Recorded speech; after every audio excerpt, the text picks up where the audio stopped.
आप सबने शायद वीडियोस में देखा होगा कैसे चाइना में 40 से 45 घंटे में ब्रिजेस बन जाते हैं।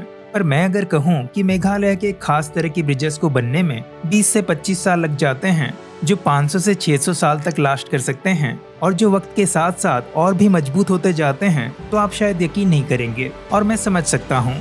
आज के इस तूफानी एपिसोड में काफी एडवेंचर होने वाला है, जिसमें आप मुझे कई हजार सीढ़ियाँ उतरते हुए और चढ़ते हुए देखने वाले हैं।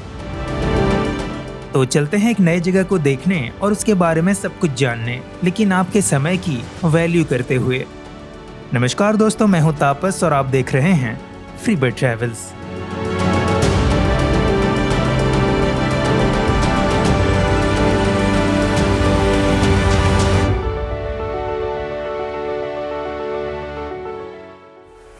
गुड मॉर्निंग गाइस, हम हैं अभी चेरापूंजी में। दोस्तों, आज का प्लान है कि हमें डबल डेकर ब्रिज जाना है और वहाँ पे हमें करीब 3500 सीढ़ियाँ चढ़ने और उतरने हैं एक दिन में, और रात को हम वहाँ रुकने वाले हैं। फिर कल फिर से वो सब रिपीट करके वापस आने वाले हैं। तो मिलते हैं रास्ते में। Double decker living road bridge या नोंगरियाट विलेज के ट्रैक करने के लिए आपको सबसे पहले पहुँचना होता है चेरापूंजी, जहाँ तक गुवाहाटी या शिलोंग से पहुँचना बड़ा आसान है। चेरापूंजी में आप 1-2 दिन रुक के यहाँ की साइट सीइंग कर सकते हैं और ये सारे जगह कवर कर सकते हैं। फिर दूसरे या तीसरे दिन आप निकल सकते हैं टायरना विलेज के लिए, जहाँ से एक्चुअल ट्रैक शुरू होता है। चेरापूंजी से टायरना विलेज का डिस्टेंस है 12 किलोमीटर, जिसे कवर करने में हमें करीब 40 मिनट लगे। ये रूट बहुत ही ज्यादा सीनिक है और इस फॉग ने तो खुश ही कर दिया।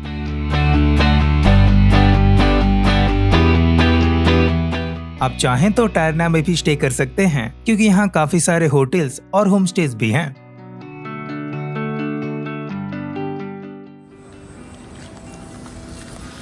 तो कुछ ऐसा व्यू मिलता है आपको टायरना विलेज से।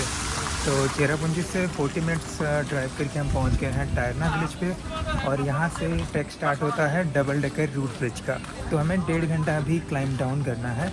तो ट्रैक स्टार्ट हो गई है, पता नहीं किस तरफ जाना है। मुझे पता है, स्ट्रेट ही जाना है। ओजस को पता है उसको भी स्ट्रेट जाना है। ओके, मैं पकड़ा गया।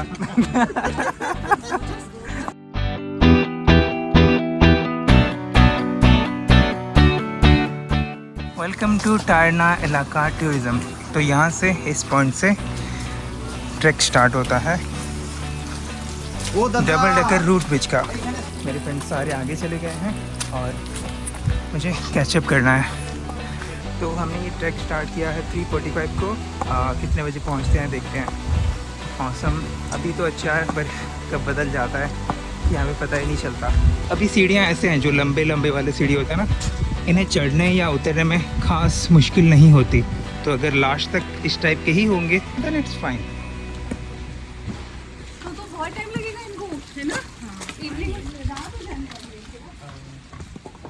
अभी आप लोगों ने कुछ लोगों को बात करते हुए सुना कि हमारे ग्रुप को तो नीचे पहुंचने में काफी देर हो जाएगी और लौटने में तो रात हो जाएगी, कैसे हो पाएगा। और कुछ लोगों ने हमसे ये डायरेक्टली पूछा भी। उनके ऐसे सवाल बिल्कुल जायज हैं, क्योंकि ज्यादातर लोग, यानी कह सकते हैं 99% लोग, ये ट्रैक सुबह स्टार्ट करते हैं। 1.5 घंटे में नीचे पहुंच के डबल डेकर रूट ब्रिज देखते हैं, और कुछ लोग वहां से और 1 घंटे का ट्रैक करके ब्लू लगून और रेनबो फॉल्स तक जाते हैं। फिर वापस ऊपर यानी टायरना 4-5 बजे से पहले पहुंच जाते हैं। तो रात को ज्यादा लोग नीचे रुकते नहीं हैं, क्योंकि ज्यादा ऑप्शंस नहीं हैं। 7-8 ही स्टे ऑप्शंस हैं वहाँ, जिनमें से एक में हम आज रात को रुकने वाले हैं। मैंने अभी तक शायद बताया नहीं है, पर हम जिस विलेज में जा रहे हैं उसका नाम है नोंगरियाट, और इस ट्रैक को नोंगरियाट विलेज ट्रैक भी कहा जाता है।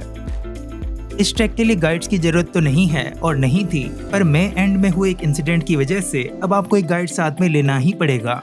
टायरना विलेज में जो गाइड्स आपको मिलते हैं वो 1000 रुपए के आसपास ही चार्ज करते हैं पूरे ट्रैक का, और आप अगर ओवरनाइट स्टे करते हैं तो ऑब्वियसली चार्ज भी ज्यादा ही होगा। How is it going?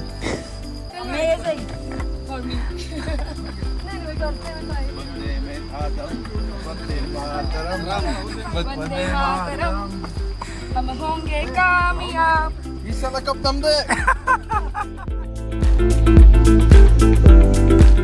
इन सीढ़ियों से उतरने के बाद हम पहुंच गए हैं एक छोटे से गांव में, जहां से लेफ्ट हैंड लेना होता है नोंग्रियाट के लिए। तो सीधे जाके आप गांव के अंदर से होके लॉन्गेस्ट सिंगल डेकर ब्रिज तक पहुंच सकते हैं, जहां मैं विजिट करने वाला हूं लौटते समय।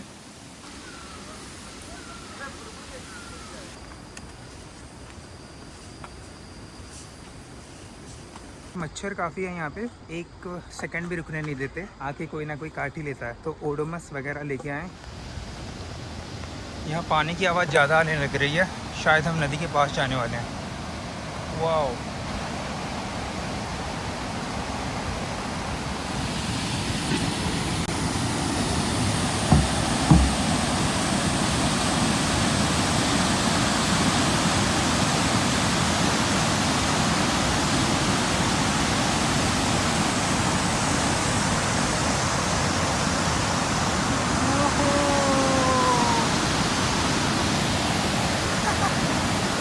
फील रहा है ये और थोड़ा डर लगने लग रहा है, पर मैं क्रॉस कर लेता हूँ, बाद में व्यू के मजे लेंगे।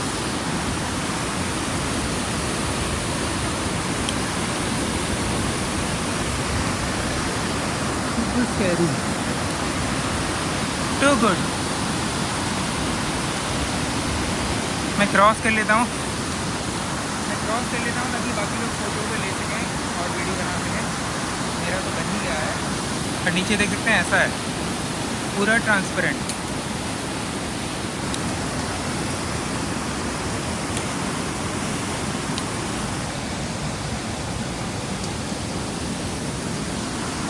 तो आप ऐसे नीचे भी आ सकते हैं पानी के पास और व्यू के मज़े ले सकते हैं।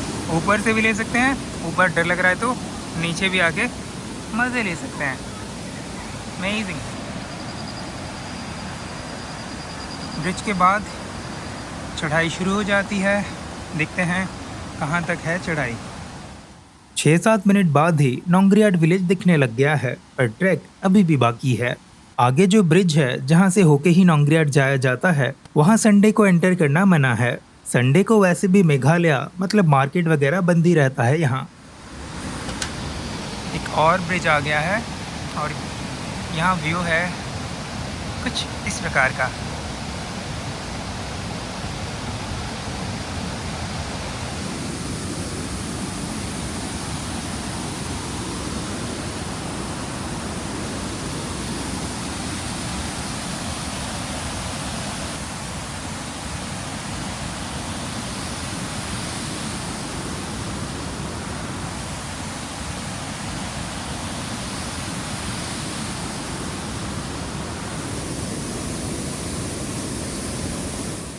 और एक चीज़ आपको बताना जरूरी है, अगर लौटते समय इन्हीं सीढ़ियों को आप फिर से नहीं चढ़ना चाहते या फिर आपका हेल्थ अलाउ नहीं कर रहा, तो ऐसे पालकी सर्विस आप यूज़ कर सकते हैं, जिसका मैक्सिमम चार्ज होता है 12,000 रुपये, जो कि नोंग्रियाट से टायरना तक का है। बीच में भी 3-4 जगहों से आप ये सर्विस ले सकते हैं। बची हुई दूरी कम होती जाती है तो चार्ज भी कम होता जाता है।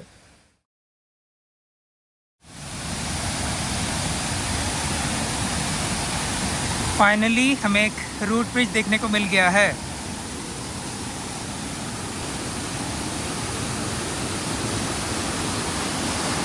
This is amazing. और शायद वो डबल डेकर ब्रिज है, शायद 2 नज़र आ रहे हैं वहाँ पे, but I am not sure.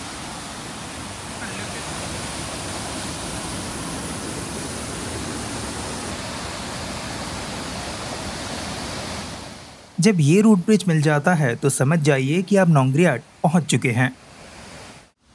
तो ये हमारा होम स्टे होने वाला है, सरीन होम स्टे, और ये रूट ब्रिज का भी रास्ता है। सरीन होम स्टे के बारे में कुछ पॉइंट्स बताऊं तो ये एक बेसिक एमिनिटीज वाली प्रॉपर्टी है। लग्जरी की उम्मीद बिल्कुल ना रखें। बाथरूम्स और वॉशरूम्स कॉमन यानी शेयर्ड होते हैं, पर क्लीन होते हैं। इसे ओन करते हैं बायरॉन, जो कि एक खासी हैं जो लोकल कल्चर के बारे में काफी नॉलेज रखते हैं। डिनर सर्व किया जाता है बुफे स्टाइल में। इस विलेज के रिमोटनेस के हिसाब से देखें तो ब्रेकफास्ट में काफी सारे ऑप्शंस होते हैं। ये रहे कुछ टाइमिंग डिटेल्स और rules.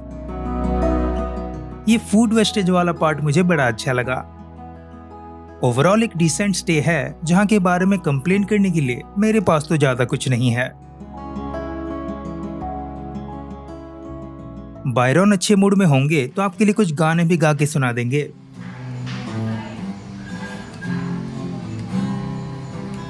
Well, if I find myself in time of trouble, when Mary comes to me, speaking words of wisdom, where it be? I'm in the house of death, he is standing right in front.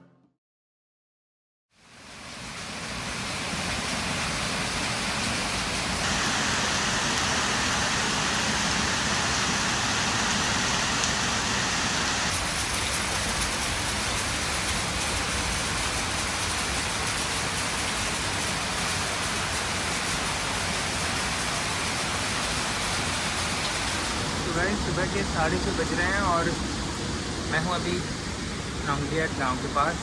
सुबह से ही बारिश हो रही थी और बहुत मुश्किल से अभी रुकी है, पर थोड़ी देर के लिए रुकती है फिर से हो जाती है, थोड़ी देर के लिए रुकती है फिर से हो जाती है। तो डबल डेकर रूट ब्रिज यहाँ से बस 150 मीटर्स के अराउंड दूर है। 5 मिनट के अंदर पहुँच जाएंगे वहाँ पे।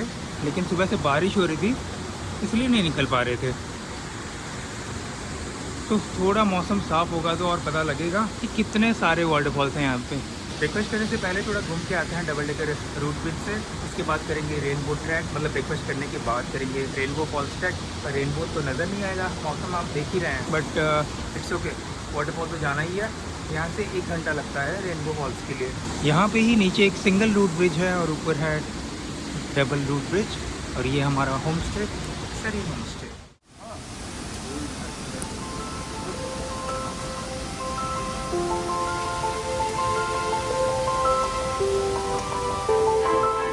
डबल डेकर और रेनबो फॉल्स के एंट्री फीस और बाकी फीस कुछ इस प्रकार हैं। ये कुछ रूल्स हैं जिन्हें आपको स्ट्रिक्टली फॉलो करने हैं।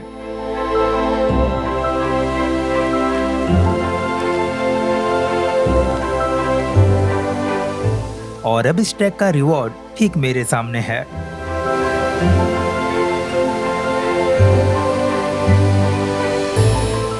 पेश है उमशियांग रिवर के ऊपर करीब 250 साल पहले बने Umshiang double decker root bridge या simply double decker living root bridge.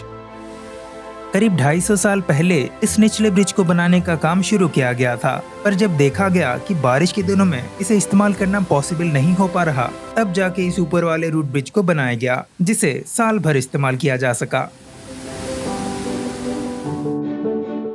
पूरे मेघालय में 100 के आसपास लिविंग रूट ब्रिजेस हैं, पर ऐसे 2 लेवल वाले ब्रिजेस और कहीं देखने को नहीं मिलते और ये इसकी खासियत है। पर नेचुरल वंडर्स तो मेरे हिसाब से सारे के सारे हैं।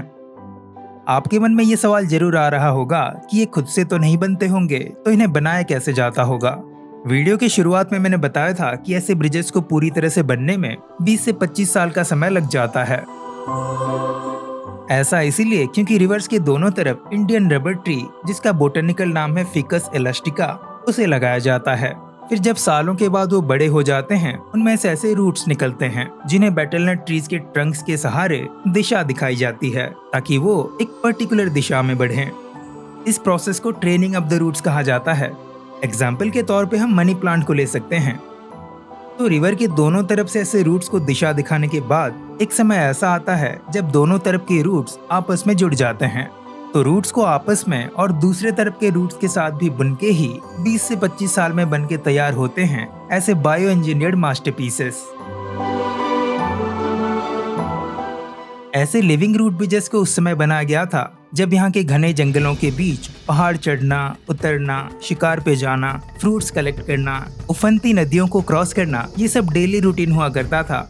आज के ज़माने में नदियों को क्रॉस करने के लिए हमें शायद ऐसे ब्रिजेस की ज़रूरत नहीं है, पर हमें ऐसे चीज़ों से ये सीख मिलती है कि इंसान और प्रकृति एक जगह पे जरूर रह सकते हैं बिना एक दूसरे को कोई नुकसान पहुंचाए।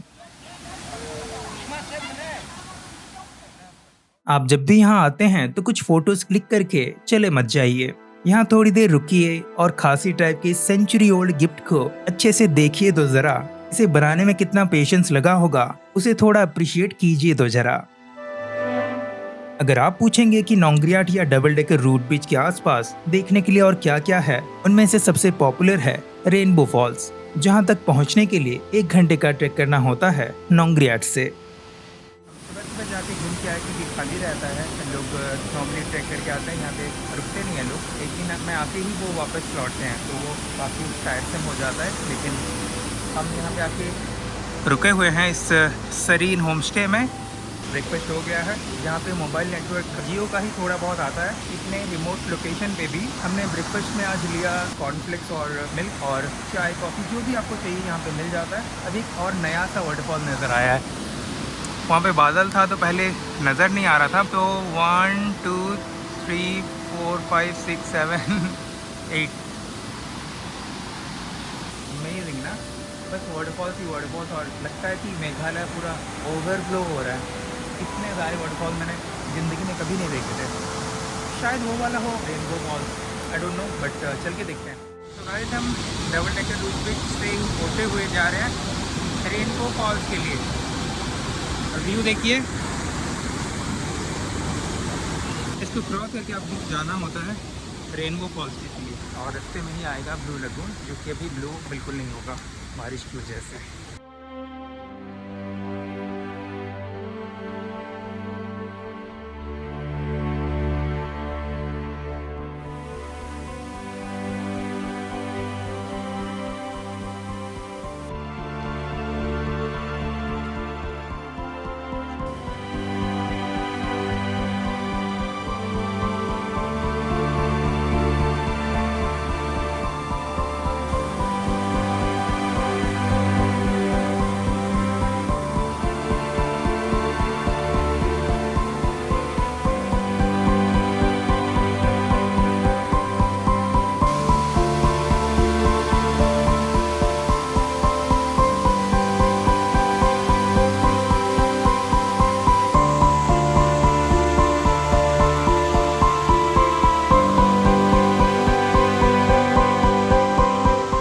हमारे 12 लोगों के ग्रुप में से हम बस 4 लोग ही जा रहे हैं रेनबो फॉल्स के लिए, और सारे ग्रुप्स की यही सेम कहानी होती है। कोशिश करें रेनबो फॉल्स जाने वाले ग्रुप में रहने के लिए, नहीं तो ये सब मिस हो जाएगा बॉस।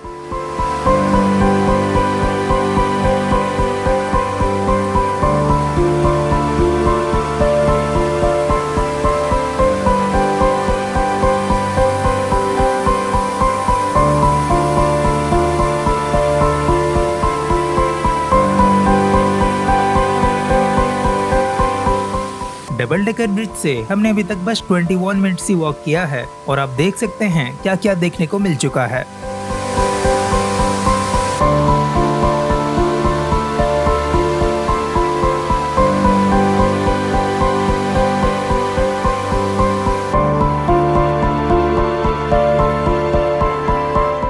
नोकालिकाई फॉल्स के वेस्ट साइड व्यू के लिए भी यहाँ तक कॉमन रास्ता था, जो कि अब अलग हो जाएगा।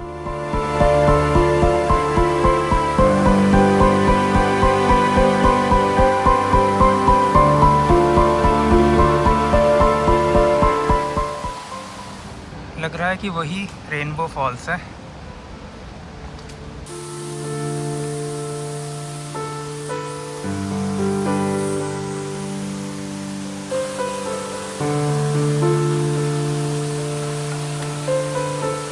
काफ़ी मज़ा आ रहा है गाइस, एग्जॉस्टिंग भी है, और लोग normally double decker root bridge तक ही स्टेयर्स जो हैं 3600 काउंट करते हैं, पर इस ट्रैक में और भी बहुत ज़्यादा स्टेप्स हैं, 1500 के आसपास तो होंगे ही, तो उसमें और ऐड कर दीजिए।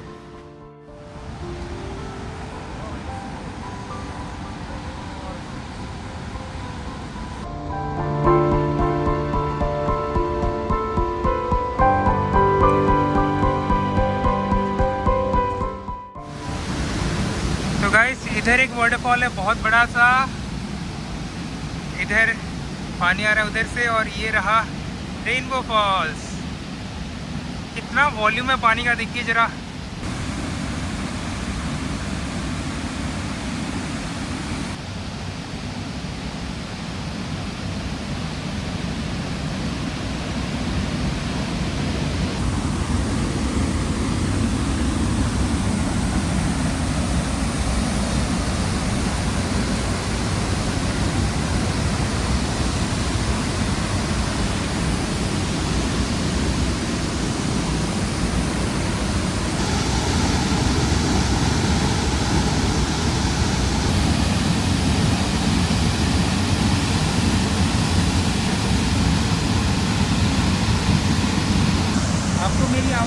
रही होगी, फिर भी बता देना चाहता हूँ कि हमें 1 घंटा लगा यहाँ तक पहुँचने में डबल डेकर क्रूज ब्रिज से।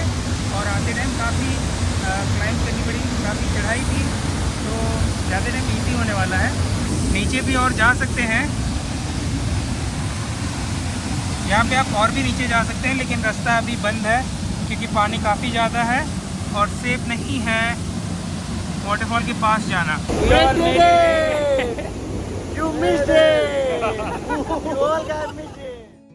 बाद में एक और फ्रेंड और हमारे गाइड भी आके पहुंचते हैं, तो हम हो गए टोटल 6। इस फॉल्स का नाम ऐसे ही नहीं रखा गया है, जो अक्टूबर से लेके अप्रैल तक कुछ ऐसा दिखाई देता है। ये एक 3 लेयर वाला वाटरफॉल है और आप यकीन नहीं करेंगे, पर नोकालिकाई फॉल्स से जो पानी आता है वो बस 1.5-2 किलोमीटर आगे आके ही बन जाता है रेनबो फॉल्स।